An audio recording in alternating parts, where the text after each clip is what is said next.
বাবা মার চোখের সামনে মৃত্যুর কোলে ঢলে পড়ছে উম্মে হানি। মেয়ের যন্ত্রণা যেন তীরের মতো বিঁধছে মায়ের বুকে। আমি শুধু আমার মেয়েকে সুস্থতা দেখতে চাই। এই বয়সে ছেলেমেয়েরা যখন খেলাধুলায় ব্যস্ত, সেখানে উম্মে হানি শুয়ে বসে দিন কাটাচ্ছে।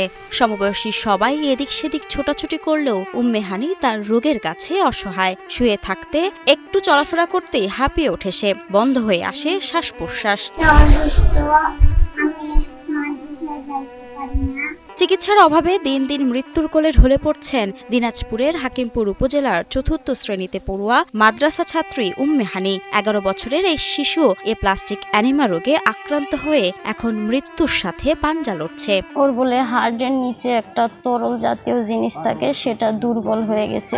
প্রায় ১.৫ বছর ধরে বগুড়া, দিনাজপুর ও পার্বতীপুরে ডাক্তার দেখালে সবাই তাকে ঢাকাতে অপারেশন করাতে বলে। টাকা নাই, পয়সা নাই, কি করবো? লোকের কাছ থেকে চায় মাঙ্গে যেটাই হোক নিয়ে গেছি। তারপর ওখানে চিকিৎসা করলাম, করার পর ওখানে ডাক্তারও বলতেছে যে মেয়েটাকে অপারেশন করতে হবে। তবে অপারেশনের জন্য প্রয়োজন ১৬ থেকে ১৮ লাখ টাকা, যা এই পরিবারের পক্ষে জোগাড় করা সম্ভব নয়। আমি অনেক জায়গাতে ট্রিটমেন্ট করেছি, যেখানে গেছি সেখানে ডাক্তার বলছে অনেক টাকা লাগবে। ডাক্তার বলছে ১৭ থেকে ১৮ লাখ টাকা, এটা নিম্ন লাগবে। একটি সবজির দোকানের আয় থেকে মেয়ের চিকিৎসার খরচ চালাতে হিমশিম উম্মে হানির বাবা। আমার স্বামী সামান্য একটু কাঁচামালের দোকান করেন, সেই দোকান থেকে যা আয় রোজগার করেন, আজ ১.৫ বছর থেকে আমার মেয়ের পিছনে আমি সব শেষ করে ফেলাইছি। এত টাকা জোগাড় করা সম্ভব না হওয়ায় মেয়ের চিকিৎসার জন্য বিত্তবানদের কাছে আকুল আবেদন করে পরিবারটি। আমি আপনাদের কাছে সহযোগিতা চাইতেছি।